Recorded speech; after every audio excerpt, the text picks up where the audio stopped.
Hello everybody and welcome back for more Let's Play Banjo-Tooie.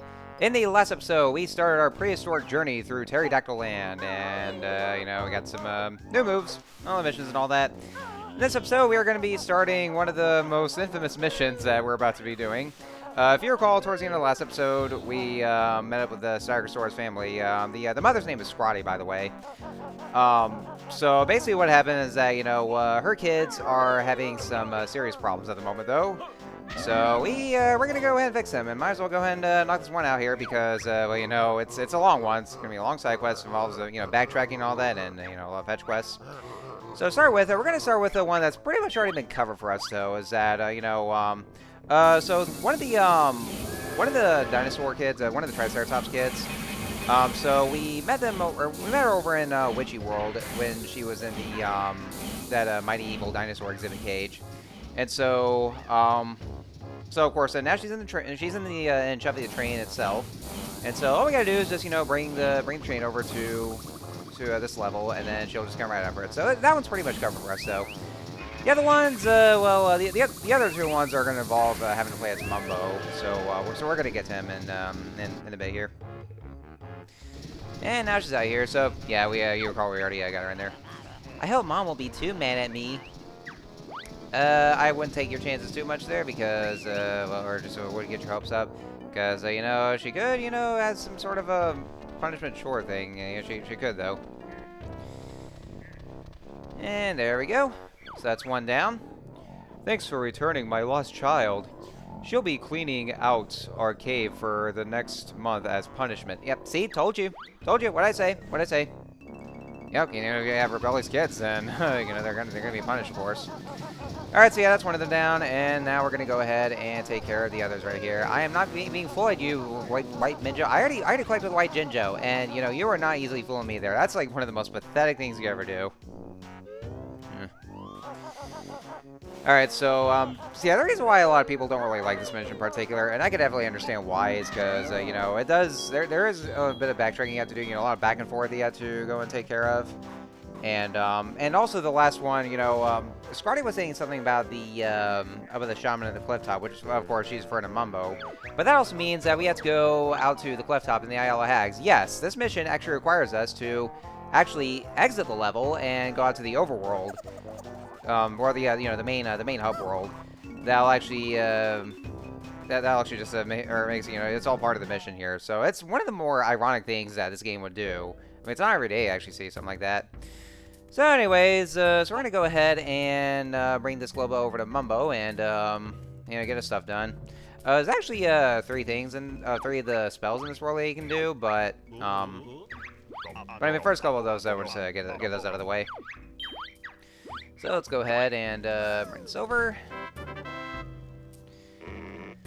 So anyways, let's see what else. Yeah, there is a bit of back and forth you have to do, but one thing I also have to mention is that I didn't even say this in the last episode, that Pterodactyl Land, I believe, is also well known for having to do a bunch of this fetch quests. This mission we're doing right now is actually part of it, though. But with a lot of fetch quests we have to do. Oh yeah, and first, after you start playing as Mumbo, the very first thing you want to do, as soon as you leave his skull, there's a Mumbo pad right here, and the spell for Pterodactyl Land is Enlarge. Just make things a little bigger here. So yeah, the first thing you want to do is to go over there and enlarge those stepping stones. That way there you'll have easier access to get to Mumbo's skull. Which, it turns out, it's actually completely useless, though, because the warpath's just right there. They're just right there. So, there's no absolute use for it. I mean, it's just there for no reason. But, if you ever happen to be nearby, then, if you don't have a warpath nearby, then maybe you could actually just go across those. But, bottom line is, the warpath's just right there. So, I mean, And we can actually still easily go over with the, using the wading boots, but... Or, then again, no, I think I was wrong what I said, though, because, because Momo doesn't really have any other abilities, aside from just, using his own spells and his zap stick for combat.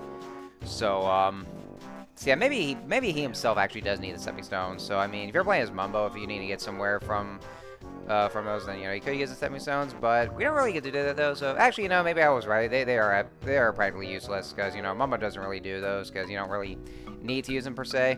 Oh, that's right. I never even mentioned this guy. So, the beehives right here, they're out for the attack. Yeah, they're outright attacking us. They finally realize that they're officially fed up with us, breaking them and stealing their honeycombs. So they decided to just go for the attack, and they try to kill us for that. It's like, fuck this shit. I'm sick of your bullshit getting all my honeycombs. So yeah, but actually no, that's not the case. So they're the cursed beehives is what they are. According to the instruction manual, they were actually cursed by Gruntilda herself, and so because of that, then they start going for the attack. In a way, it's actually Banjo-Tooie's own variant of the beehives actually being a bit of a hindrance, because if you're going back in Banjo-Kazooie, by the time you get to towards the second half of the game, before you get to Gobi's Valley, the beehives actually have their own kind of defense mechanism in the form of bees just swarming around the beehives themselves. And so if you were to break those beehives, then the bees will start to attack you in retaliation. So yeah, Banjo-Tooie actually does have its own equivalent, although in this case it's just the beehives themselves being cursed and just straight up attacking you. So yeah, it's basically its own kind of equivalent in a way. So they just kind of decided to go for it. So anyway, so we went ahead and took care of the second of the Styracosaurus family, the small child right there. So just just had to use Mumbo to enlarge the child, and then and that's about it. So that's the next one down, and then just one more to go. And the last one technically does involve Mumbo as well, but not in this level, because that third one, of course, like I said, we are going to need to go over to the Isle of Hags. So, and that third one particularly is definitely the longest one. That's one where people let the bad taste in people's mouths. Is just having to do a lot of backtracking for that third Styracosaurus child. So, yeah, that's kind of that's one of the reasons why this mission in particular is very long. Because look how long this video is going right about now. Just about 7 minutes towards into this video, and we're still doing this mission. We're not even near done yet. We're just now getting started on the third of Styracosaurus child. So, but yeah, going back to the bit about the 7 stones though. So yeah, I guess it's still practically useless though, because Mumbo doesn't really get to use them. There's no other reason for him to go any other place except the ones where he has to perform his spells, or those certain spots. And not to mention, Banjo-Kazooie can still use the wading boots to go over there. So yeah. Anyway, so we're gonna go and split it first. And so to start with, this is actually where the taxi pad comes into play for Banjo. So what you do is that like I was saying, for the moves there, the buttons you press, just press and hold the Z button, and then press the left C button, and I think you have to keep the Z button held for that. Yeah, I think that's what you do. And then by pressing B on the object that Banjo's about to stuff into his backpack, then that's what you do. And so basically, then Banjo will be able to carry the object or the character to one destination to the other. And yes, as you can see here, despite how big of a size that the Styracosaurus child is, and it wasn't even supposed to fit in Banjo's backpack, yet somehow it actually still could, because, I don't know, for some reason Banjo's backpack has some sort of a hyperspace kind of thing or something. I don't know, it's weird. I don't want to say video game logic, but, oh yeah, this happened here. I was like, what the hell is Banjo doing? But yeah, I was trying to just see if I can get across just without jumping, but then this happened, so we actually had to jump. So anyway, so once you get to the right destination, you just have to use that again, and then just bring out the character. So just make sure it's in the certain spot though, because if you use it anywhere else, then that's actually not the right one though. So make sure you go to the very to the actual spot that you need to take the character to. So that's actually what it is. So yeah, that's basically where the taxi pad comes into play. It's a very useful ability, and we'll be using it quite a bit, especially when we're doing the post-level backtracking. Then because definitely for the jiggies that we haven't been able to get just yet though. So, but it definitely does come into play a lot of times, especially for the backtracking and also for the later levels as well. So yeah, you'll be using it quite a bit here. But still, I still actually find it funny about how anything could actually fit in a Banjo's backpack, no matter how big of a size they are. So yeah, Banjo's backpack has some hyperspace to it. I don't know, it's a magical backpack. I guess, maybe that's how Kazooie could be able to fit in there easily, and that's how, she lives in there all the time anyway, so. And, I'm actually really glad that there's that little swap cloud that's just right in the corner of that walkway, because, otherwise I had to walk all the way back over. But at least the developers actually had this whole thing in mind, so they just placed the swap cloud there, so that way they can actually just be able to switch back over to Kazooie, and then, you know, Banjo-Kazooie will just rendezvous over to this very same spot, so that way they won't have to worry about having to do so much backtracking. But, you know, that's kind of what we're going to do. What we're going to do, though. So, anyway, so now we brought the 6th Styracosaurus over to the, I think it's the passenger hold or the cargo hold or something like that. I don't know.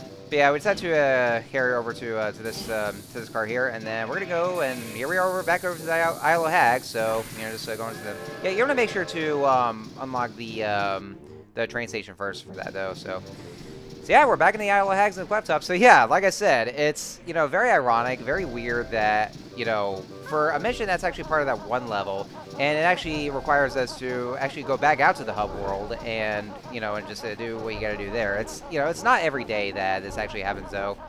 Now, not even Banjo-Kazooie would actually do that, though, because, you know, well, I mean, because of the whole scoring system. If you're playing the original N64 version, though, because I know the Xbox ports actually removed the whole thing, which I'm real thankful for, honestly. But, you know, even in Banjo-Kazooie, where, like, you know, because of this whole scoring system, you can't really lead a level, and you know, if you're in the middle of collecting all the notes, but then you just end up leading the level back to Gruntilda's lair, or you actually die in the level, then you have to collect all the notes all over again until you get to that very same score. And that's actually the one thing about Banjo-Kazooie I did not like at all. And you know, thankfully, Banjo-Tooie actually was the first to get rid of the whole thing, where, you know, everything became permanent collectibles, but at least the Xbox ports actually did mitigate those issues even then. So that's, yeah, that's a good thing, though. All right, so what we had to do is that we had to set on the switch and get the bridge to appear, and this is actually this is actually the entrance to a later level that we'll be getting to. So it's kind of like a little sneak preview of where it is. But if you go on top of the temple of basically the later levels entrance, then that's actually where the Globo is. Because once again, we are going to need Momo for this one.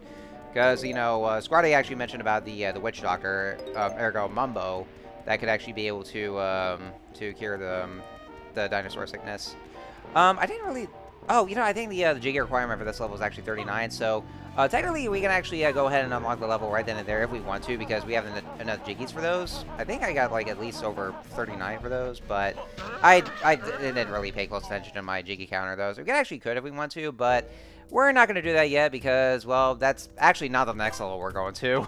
But it is a level after the next level, though. But, you know, we got to get that one out of the way first. So, anyway, so, yeah, we're kind of seeing Mumbo twice in this video here. But, you know, yeah, Mumbo actually does have purpose in the Isle of Hags overworld. So, so we're going to go ahead and have him to do this here. Yeah, it's all part of the whole mission here. So, yeah, the mission is long. Look at that. About 13 minutes long right about now, and we're still trying to get this mission done and over with.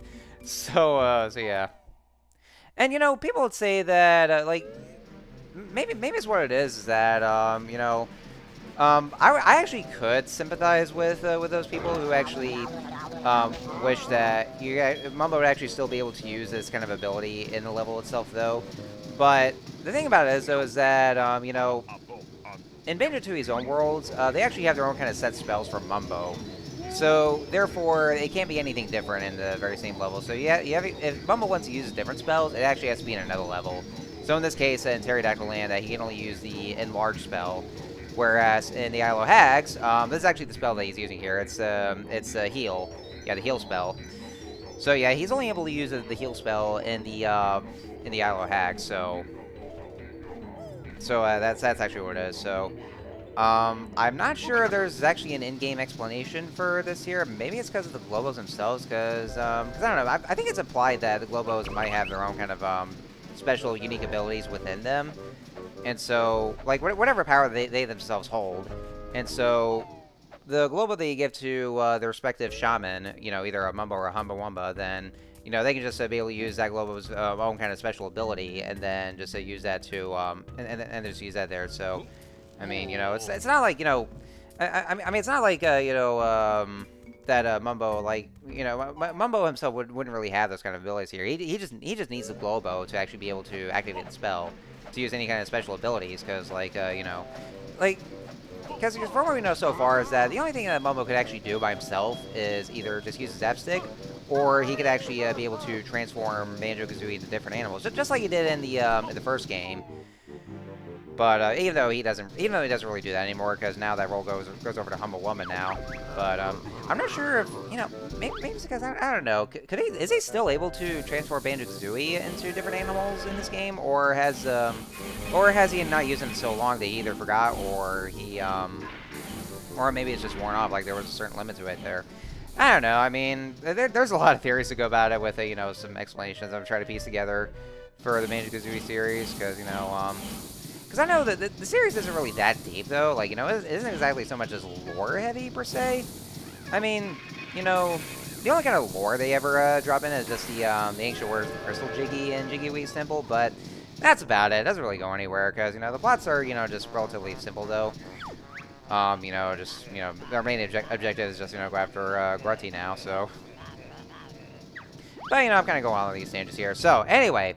So, that is the third and final Styracosaurus family that, or the kids that they had to help out. And so, that is it. That is all of them. We are finally done. Finally. I can't thank you enough. Please accept this shiny thing I acquired when I trod on one of those Unga Bungas. We worked really hard for you. Any chance of another, Jiggy? No. Fair enough. Oh, yeah, Kazooie's right there, because we went through so much, went through so much of our own flesh to get everything all done and over with, all this shit here, that took, like, holy shit, look at that, 16 minutes, 16 fucking minutes. That's how long the mission took, god damn. My god, that's how long it took. So yeah, I have to agree with Kazooie there, because how hard we worked, and so we could have gotten 2 Jiggies for that. So, like, why? Why just the 1 Jiggy? We could have just gotten 2 there, but. And yeah, I actually did notice that I actually did have like 39 Jiggies. So no, that was it. That actually was my total number, 39 Jiggies. I thought for a second I thought that was the requirement of the Jiggies for that one level, but no, I didn't see what it was at first though. Or maybe it just didn't appear itself though. So.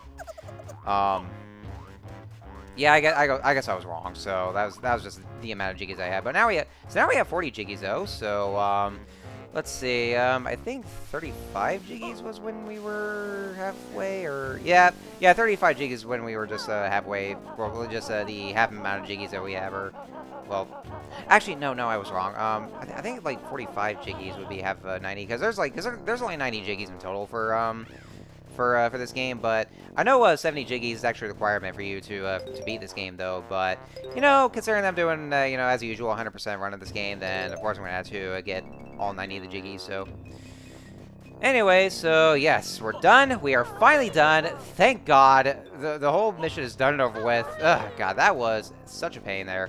It really was. Oh, there's a Jiggy in a cage here. So, this one, let's see. Only when the secret code of the dinosaurs is heard will the Jiggy be yours. Well, we can't do that right now, though, because, well, obviously, Banjo-Kazooie are not... Well, Kazooie's reptilian, though, but she's a dragon, but... Well, I mean, she's always been a bird anyway. But Banjo himself is a bear, so, he can... Well, I mean, he can roar, though, but he's not a dinosaur. So, there's that kind of difference there. So it has to be dinosaurs and not really any earth signs there, so anyway, so there's actually there's the last of the Rocknuts tribe, so we're gonna go ahead and just blow them up in the ass, literally. And so there we go. That's all 5 of the Rocknuts tribes that's been beaten, and then there's our Jiggy. There we go. Alright, so we're pretty much towards the tail end of this video, so there's just like a few things that we need to do. Yeah, because of all those missions I want to get out of the way, then yeah, these videos are long, because Pterodactyl Land is a pretty big level. Not as big as the next level, though, that we'll be getting to. So, yeah, I hope you guys are ready for that, because I sure as hell am. Yeah. Anyway, so, yeah, how you guys been doing today? Or, how you guys been lately? Hope you've been doing very well here. Summer is just around the corner, and it's already hot as shit here in Florida. So a lot of you guys are probably down over to the beaches by now.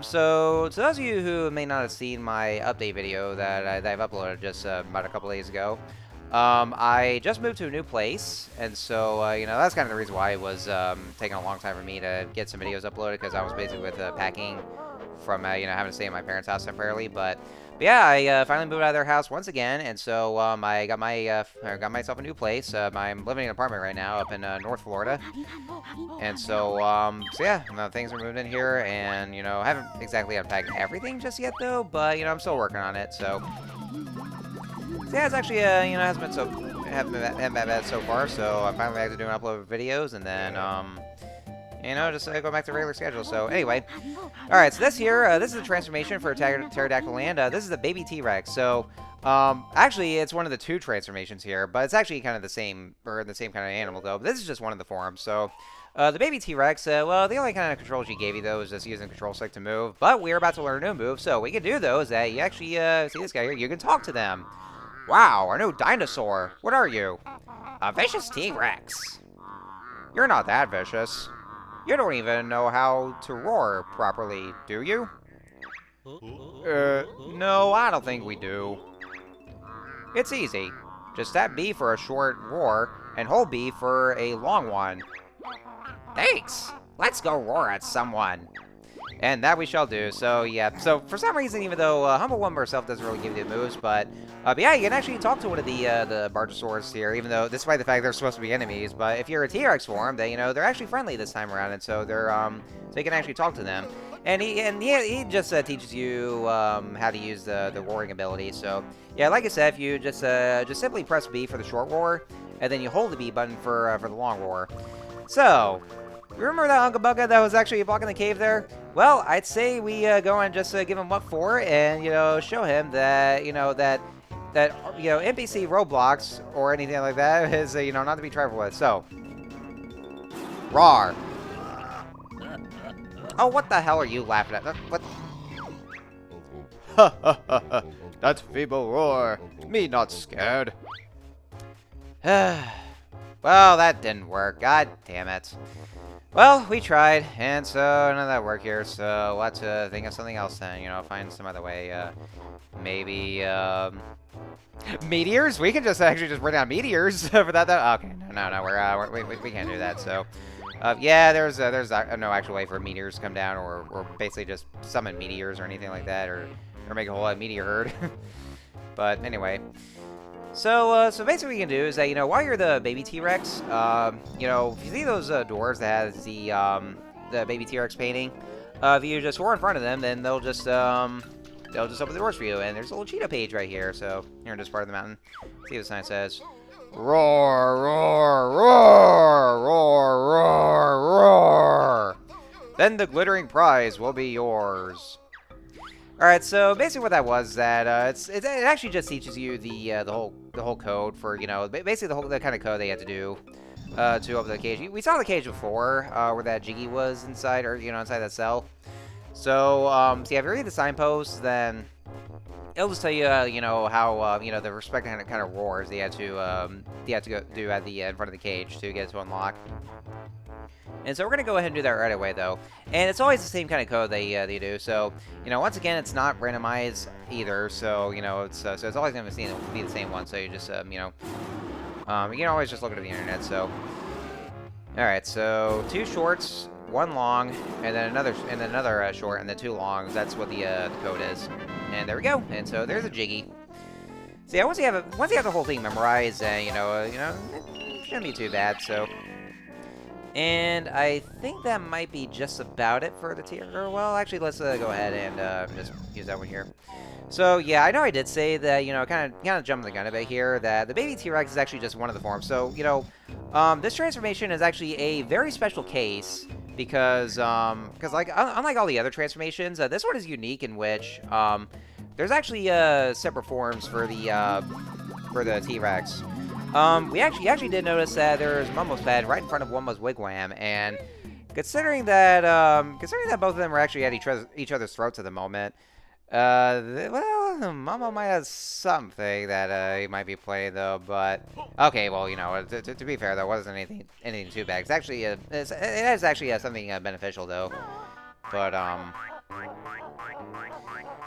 well, like, it's actually something we'll have to do later on. But yeah, this transformation is actually unique in its way, where it's just one of those 2 forms. But the other form we'll actually be seeing in the next video, though, because What we're going to do next is that we're going to go ahead and start making our way up to the top of the mountain because, you know, well, those ones are going to be safe in the next video, though, but we're going to go ahead and just get this out of the way and just head to the top of the mountain and you know, just see what's in store for us. But you actually get these guides to see, you know, or they'll say path to nest, you know, because there's apparently supposed to be some kind of a nest on top. It's a pterodactyl nest or something. So what you want to do is you want to go ahead and, yeah, this is actually one of the entrances to the Ungabunga's cave, which, of course, we've actually been in here before, but, you know, more on that later on. So grab the sweet set of shoes, and, you know, and also the Ungabunga won't let you in if you're wearing those shoes because he thinks they're too stupid, apparently. So, yeah, well, you know, I think cavemen don't really wear any shoes, but, you know, they think it's some kind of weird thing. So, anyway. You down there! Steal my eggs, would you? Then take this! Oh, whoa, who are you gonna... Ew! Well, why are you regurgitating your loogies right at me? That's gross.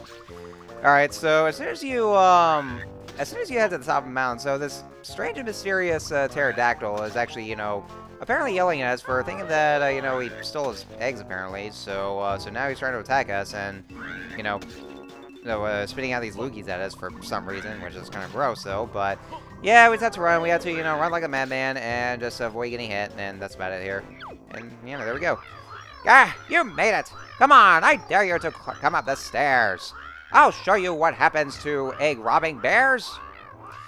Yeah, so, like, way to accuse us of actually stealing your eggs, even though we've done nothing else there. I mean, I know we're carrying eggs, though, but we're not really stealing pterodactyl eggs, so...